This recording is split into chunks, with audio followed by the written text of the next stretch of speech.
우리가 자세하게 살펴봐야 할 말씀이기도 하고, 또 이 말씀이 그냥 이렇게 스치고 지나갈 수도 있을 겁니다. 하지만 우린 이 말씀을 잘 새겨서 하나님의 약속과 언약으로 받아야 되겠죠. 오늘도 우리가 나눌 이 교리는, 요리라고도 합니다만, 이 교리는 쉽지는 않은 내용이죠. 하지만 그렇게 어렵지도 않습니다. 자, 하나님이 아담한테 화가 났습니다. 뭐 때문에 화가 났을까요?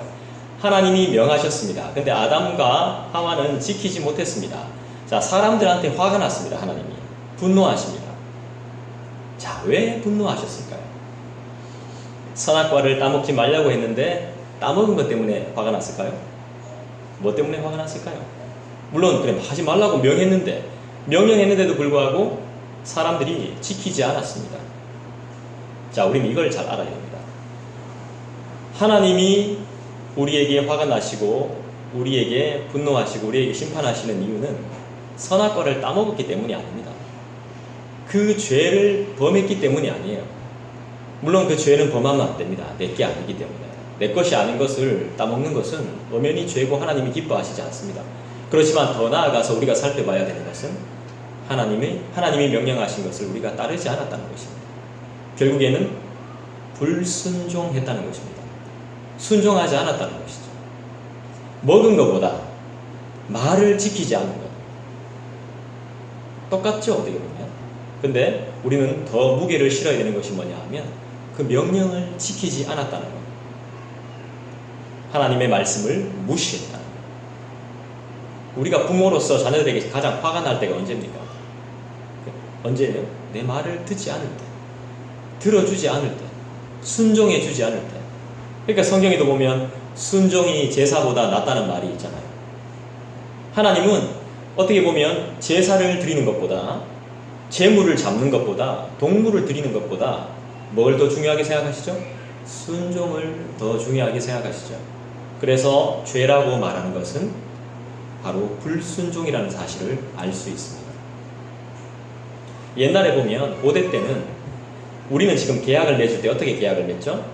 상호 간에 앉아서 서류를 주고받으며 사인을 합니다. 그래서 계약서를 서로 주고받고 심지어는 계약서를 가지고 이렇게 사진을 찍기도 하죠. 근데 고대 때는 어떻게 계약을 했는지 아세요? 동물을 하나 가져옵니다. 반을 나눕니다. 그리고 계약하는 사람들이 지나가게 합니다. 결국에는 무슨 뜻이죠? 계약한 대로, 약속한 대로 지키지 못하면 이 짐승처럼 된다는 겁니다. 성경에 나옵니다. 처음 듣는 이야기 아니죠? 성경에 나와요. 서로 간에 약속을 했는데 지키지 못하면 이 짐승 꼴이 날 거라는 말입니다. 그렇게 무시무시했습니다. 약속은. 언약은 굉장히 중요한 것이었습니다. 근데 인간이 모든 언약을 파괴해버렸습니다. 인간 사이의 언약도, 하나님과의 언약도, 약속도 모두 다 지키지 않는 겁니다. 왜죠? 자기 마음대로 하고 싶은 불순종의 마음이 가득하기 때문입니다. 우리가 서로가 서로의 마음을 다 열어 보일 수 없죠? 열어 보이면 큰일 납니다. 제 속을 여러분들이 볼 수 있다면 큰일 날 겁니다. 감추어져 있는 게 다행이에요. 감추어져 있는 게. 우리가 정말 하나님에 대해서 어떻게 생각하며 삶을 어떻게 살고 있고 내 생각이 어떤 건지 다 보여진다면 진짜 이건 큰일 날 일이죠. 하나님이 다 은혜로 덮어두신 겁니다.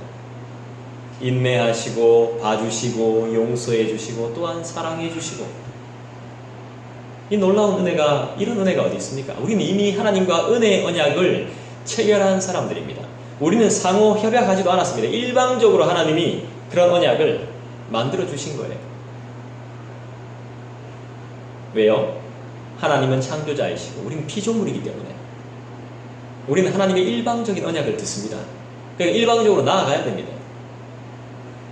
이 시간에 여러분들에게 설교가 들린다는 것은, 이 시간에 여러분들에게 부름이 있다는 것은, 여기에 나왔다는 것은 엄청난 은혜입니다. 엄청난 은혜.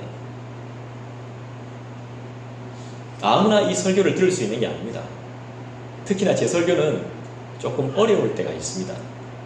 적응을 해야 돼요. 때로는 교리적으로 너무 이제 좀 이렇게 좋게 말하면 이제 깊이 할 때도 있고 이래서 좀 잘 집중을 잘 해야 됩니다. 오늘 주보에 나와 있는 소요리 문답 12문을 한번 보시겠습니다. 조금 이따 성경 공부 때도 우리가 나눌 거지만 한번 잘 보시기 바래요. 자, 12문 제가 문제를 읽을 테니까 여러분 답을 해보겠습니다. 하나님께서 창조함을 받은 상태의 사람을 향하여 어떤 특별한 섭리의 행위를 실행하셨습니까?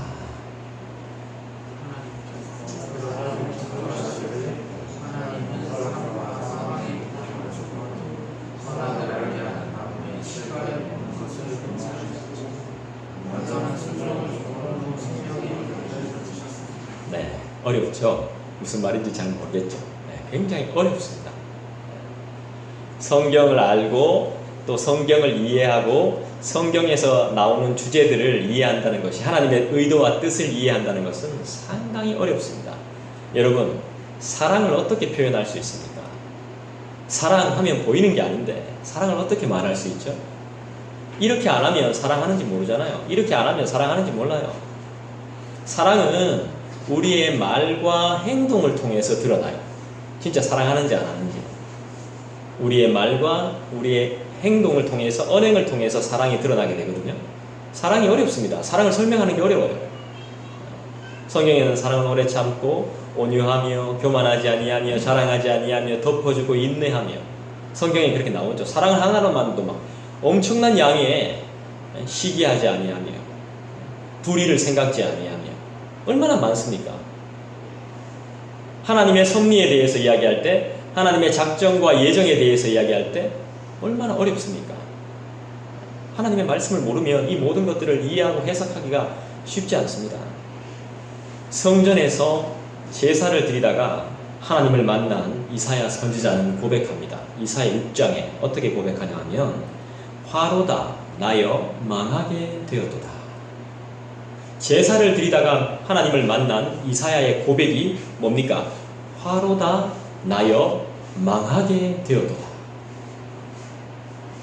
나는 입술이 부정한 사람이요 입술이 부정한 백성 중에 거하면서 만군의 여호와이신 왕을 배웠음이니이다. 배웠음이로다. 이렇게 말해요.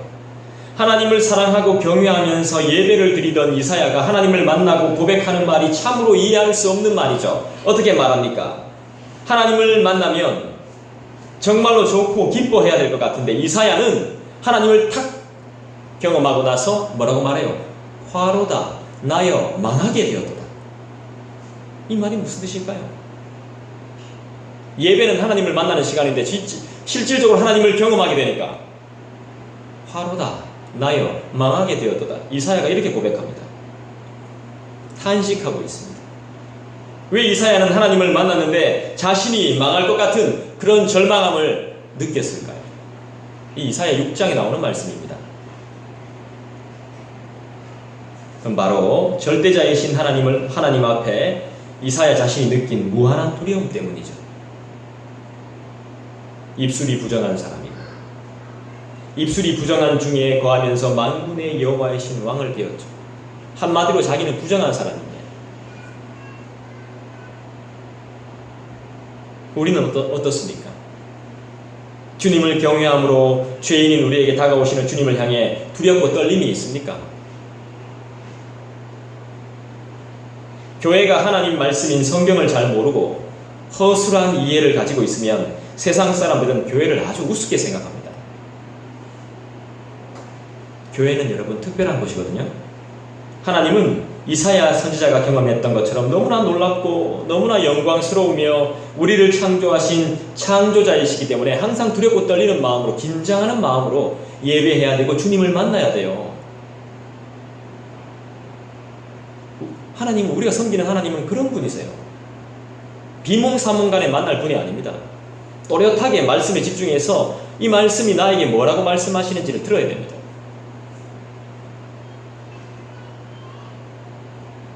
물론 세상은 철저한 믿음의 사람인 하나님의 자녀이자 그리스도의 제자인 진정한 그리스도인들을 미워합니다.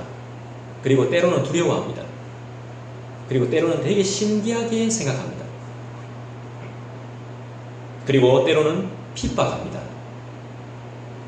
이유가 뭘까요? 두려움 때문입니다. 예수 제대로 믿는 사람 만나는 게 두렵기 때문에 우리를 핍박하고 우리를 미워하고 우리를 신기하게 생각하고 우리를 두려워해요. 주님을 두려워하고 믿음의 사람들을 두려워하기 때문에 우리를 핍박하죠. 이 예수 믿기 때문에 오는 핍박은 너무 자연스러운 겁니다. 오히려 예수를 믿는데도 불구하고 사람들이 우리를 핍박하지 않으면 그게 이상한 거예요. 나한테 다 잘해준다?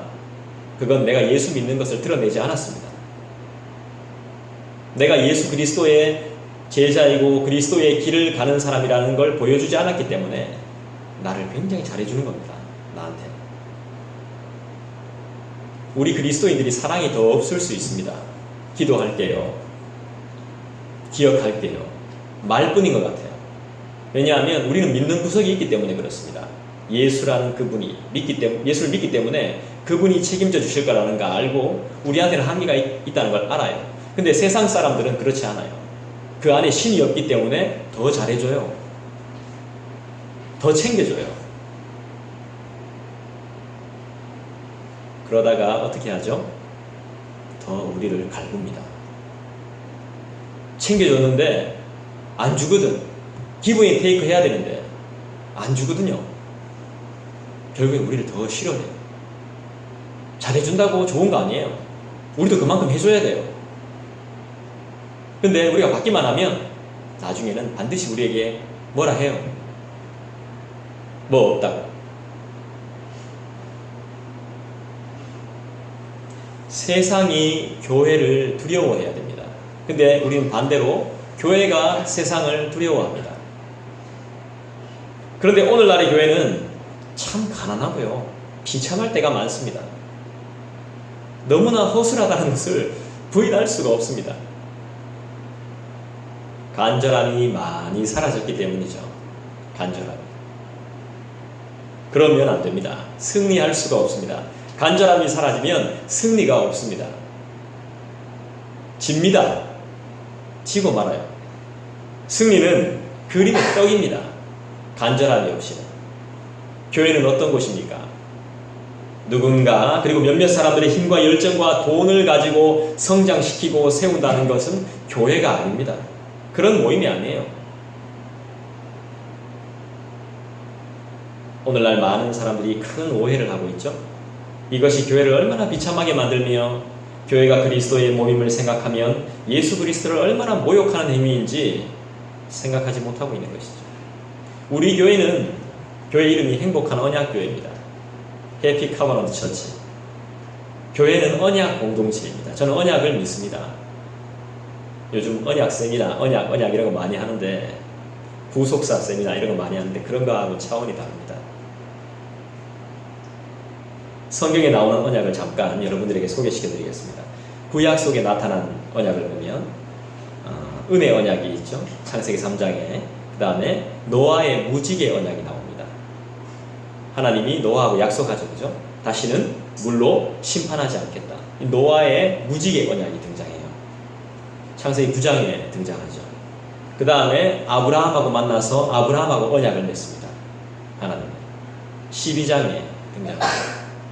또 창세기 15장에도 나오고 22장까지 연결이 되죠. 그 다음에 출애굽기에 보면 모세를 만나서 모세 언약이라고 하는 시내산 언약을 체결합니다.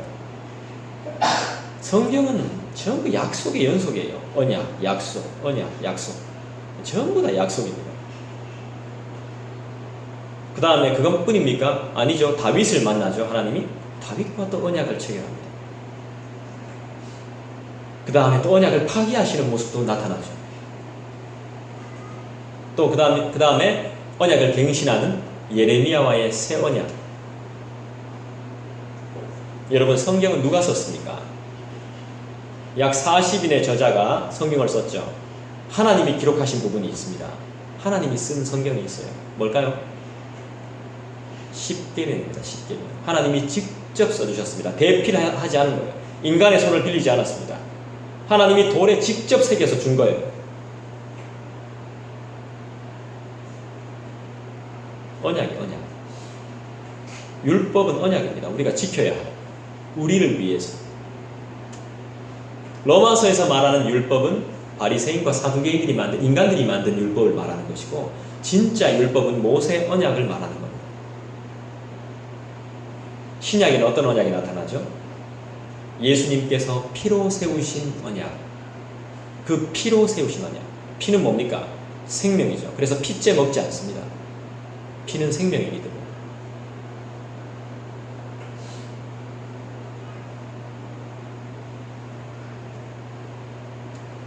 첫 번째로 여러분들에게 생명의 언약을 소개할까 합니다. 오늘 소율이 문답 제12문의 답에는 생명의 언약이란 말이 나옵니다. 하나님께서 사람을 창조하셨을 때에 하나님은 사람과 사망의 고통을 조건으로 선악을 알게 하는 나무의 실과를 먹는 것을 금하시면서 완전한 순종을 조건으로 생명의 언약을 맺으셨습니다. 무슨 말입니까? 순종하면, 완전하게 순종하면 살려주겠다. 조건이 있습니까? 조건이 없습니까? 조건이 있죠. 조건부 언약입니다. 이게 어떻게 하면 생명을 준다고요? 완전하게 순종하면, 나를 따르면 살려주겠다는 생명의 언약을 맺으셨습니다. 여기서 말하는 언약이란 일반적으로 어떤 것을 주고받기 위해서 두 사람이나 아니면 그 이상의 사람들 사이에 맺어지는 상호조약, 약속을 의미하는 것이죠. 이 언약은. 하지만 하나님과 맺은 이 언약은 세상에서 말하는 언약과는 완전히 다르죠. 뭡니까? 하나님의 언약은 상호간의 협의가 아니라 하나님께서 일방적으로 맺으신 것. 이유는 하나님은 창조자이시고 우리는 피조물이기 때문에.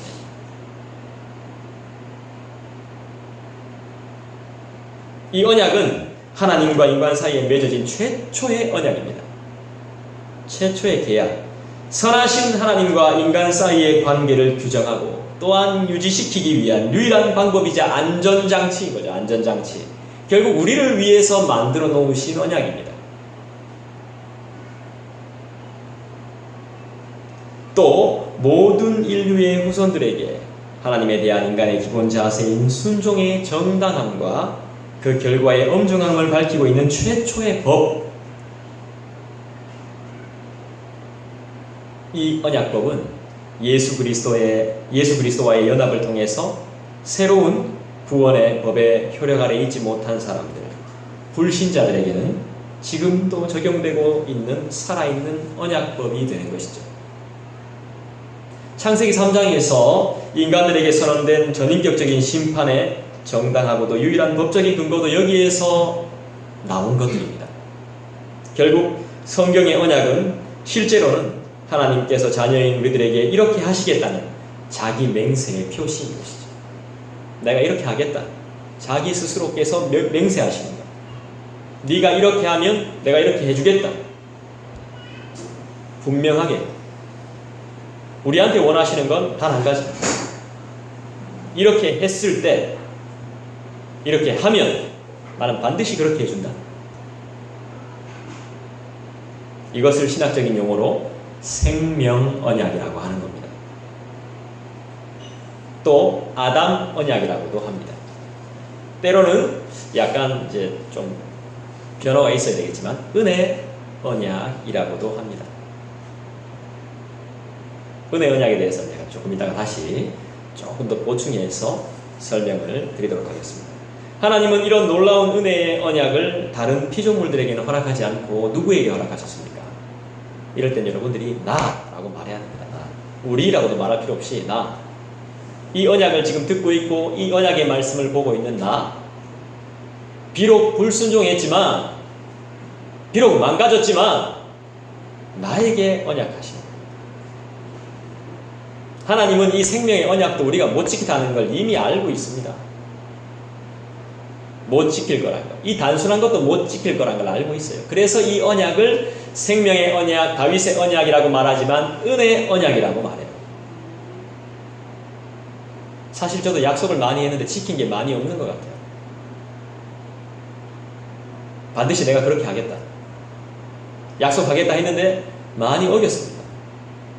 하나님은 이것도 다 알고 계셨을 거예요. 누군가에게 한 약속도, 심지어는 부부 사이에 대한 약속도 다 많이 어겼을 거예요. 제가 많이 어겼습니다. 그렇지만 이렇게 살아있는 것은 하나님의 언약 때문인 것이죠. 여러분들만 그런 거 아니에요. 저도 마찬가지예요. 똑같아요. 가르치는 저나 가르침을 받는 여러분이나 우리는 완벽하게 이 언약을 순종하고 살지 못합니다. 이걸 다른 피조물들에게 허락하지 않으시고 우리에게 허락하셨습니다. 저를 보십시오. 우리에게 허락하셨습니다. 우리에게, 나에게. 이게 바로 우리가 감사해야 될 조건입니다. 감사해야 될, 하나님께 감사해야 될 이유인 거예요. 두 번째로 우리가 죽음에 대해서 한번 생각해 봅니다. 12문을 우리 다시 한번 읽어보겠습니다. 제가 좀 더 쉽게 한번 읽어볼게요. 문제를. 인간이 창조되었던 상태에 있을 당시에 인간에게 하나님께서 실행하신 특별한 섭리가 뭐냐는 거예요. 이 굉장히 어렵죠. 쉽게 이야기하면 하나님께서 창조함을 받은 상태의 사람을 향하여 어떤 특별한 섭리의 행위를 실행하셨습니까? 말이 어렵죠. 이거 말고 다른 문답에는 보면, 다르게 번역되는 거 보면 본지위에 뭐 이런 말도 나옵니다. 이게 무슨 말인지 하나도 모르겠어요. 굉장히 어려운 말입니다.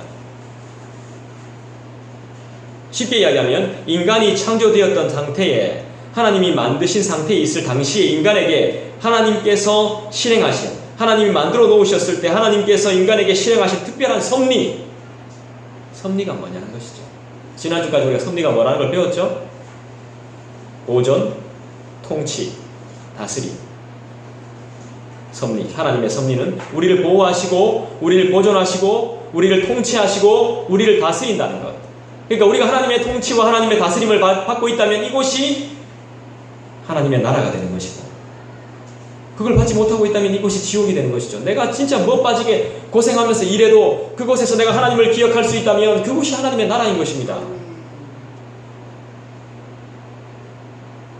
나 존경해요. 난 그렇게 사는 사람을 굉장히 존경합니다. 굉장히 힘든데, 육신적으로도 힘든데 막 그렇게 그래도 내가 주님을 기억하면서 나아가는, 그리고 이 시대의 30, 40대들 아빠, 그 피곤한 몸을 가지고 더 쉬고 싶은데 주일 아침에 얼마나 일어나기 싫습니까? 근데도 이렇게 예배 드리러 나오는 것, 저는 정말 존경해요. 좀 더 쉬고 싶고, 아침에 정말 괴롭죠. 일어나기 싫고. 영원한 생명을 주겠다는 것이죠. 하나님. 그렇게 하면 영원한 생명을 너에게 주겠어.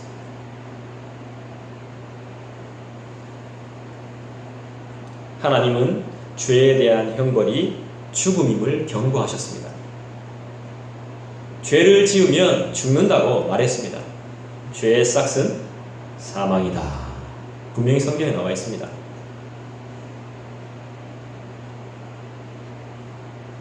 죽음에는 인간의 몸이 죽는 것과 같은 일시적인 죽음과 영적인 죽음이 함께 있습니다. 우리는 죽음을 두 가지로 봅니다. 죽음은 끝이 아니고 육적인 죽음, 일시적인 육적인 죽음, 이 육적인 죽음을 일시적으로 봅니다. 그리고 영적인 죽음.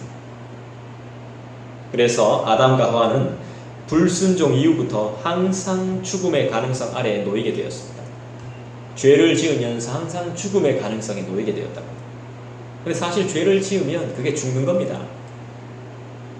여러분, 우리가 죄를 지을 때마다 죽는 겁니다. 전 죄를 지을 때 몰랐는데 죄를 짓고 나서 보니까 이게 죽어 있었던 상태였더라고요. 제가 상태 자체가 죽고 싶지 않습니다. 우리 죽으면 안 됩니다. 우리 양옆에 한번 고백합시다. 앞뒤에 죽으면 안 됩니다. 저 죽으면 안 돼요. 살아있어야 됩니다. 한번 이야기해보세요, 서로. 죽으면 안 됩니다. 살아있어야 됩니다. 어떻게든 살아있어야 됩니다. 죄를 경계하고 죄를 멀리 해야 됩니다. 죄를 안 지을 수는 없겠죠. 죄를 짓게 됩니다. 마음으로도 입술로도. 사랑, 말과 행동을 통해서 그리스도의 사랑을 드러내야 되는데 말과 행동으로 내가 화가 났다는 걸 나타낼 때가 있습니다. 사랑은 화내지 않는 거라 그랬는데 어떻게든 경계해야 됩니다. 어떻게든.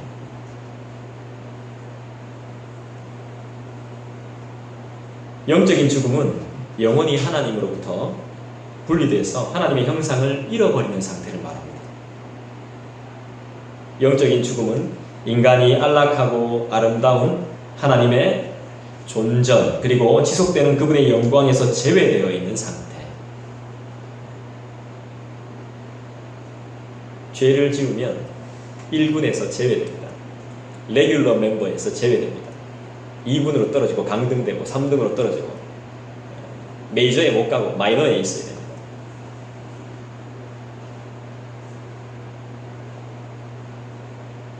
이 상태는 하나님으로부터 직접 내려오는 진노를 받아서 영원히 가장 고통스러운 고뇌의 상태에 빠지게 됨을 의미하죠. 지옥에서 영원히 고통을 받고 있는 상태. 이제부터 인간에게는 이러한 저주의 상태에서 건져줄 중재자가 필요합니다. 중보자가 필요합니다. 그 중재자가 누굽니까? 바로 우리 주 예수 그리스도이시죠. 우리에게 누가 필요합니까? 바로 우리 주 예수님. 요한복음 1장 5절을 보시면 저는 이기는 게 이긴다고 생각하지 않습니다. 전 정의가 반드시 이긴다고 봐요. 힘센 사람이 이긴다고 생각하지 않아요. 절대로. 지금 우리나라는 아주 희한한 꼴입니다. 서로가 적이 돼가지고 막 이상합니다. 같은 교회를 다니는데도 반은 이쪽 편, 반은 저쪽 편입니다. 중간이 없습니다. 저는 정의가 이긴다고 봅니다. 요한복음 1장 5절 한번 찾아보십시오, 여러분. 1장 5절을 찾아서 저한테 한번 읽어봐 주십시오. 요한복음 1장 5절. 뭐라고 나옵니까?